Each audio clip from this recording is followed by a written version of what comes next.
friends! Welcome back sa ating channel at nandito ulit tayo sa ating Kusina Kai, sa ating muling pagluluto at i-share ko sa inyo ang ating recipe para pwede nyong gawin this Christmas. Kung wala pa kayong naisip na lulutuin for this Christmas, ito po ang i-share ko sa inyo na napakasarap, na napakasimple at hindi masyadong marami yung ingredients na kailangan at meron na tayong masarap na pangkasama sa ating Noche Buena. Okay? Sundan nyo lang po ang aking gagawin.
malapit na pong maluto ang ating chicken. Ayan, almost wala na pong sabaw at malapit na po talaga siyang maiga. So kailangan po natin siyang patuyuin yung ating yung wala na talagang sabaw para manunuot sa laman yung kanyang ang lasa. So mas masarap pag talagang tuyong-tuyo na po siya. So antayin na lang po natin. At ayan, malapit ng matapos at maluto.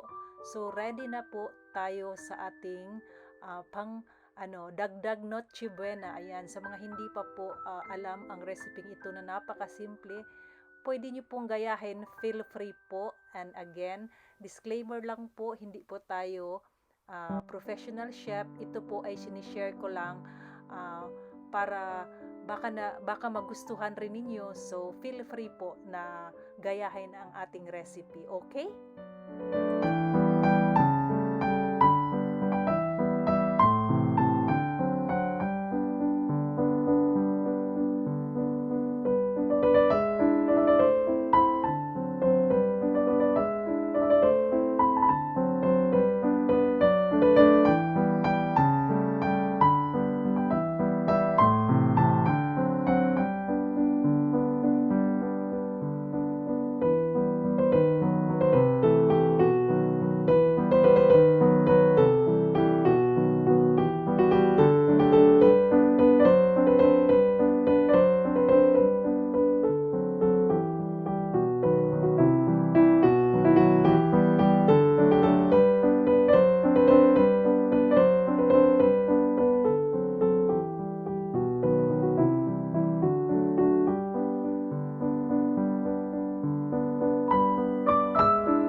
Ayan, eto na po ang ating luto na recipe ng ating chicken na may napakasimple.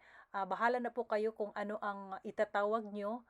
Basta yun na po ang napakasimple nating recipe. At again, kung gusto nyo pong gayahin, feel free po. Ayan, napakasarap po ng ating recipe. Ayan, titikman na natin.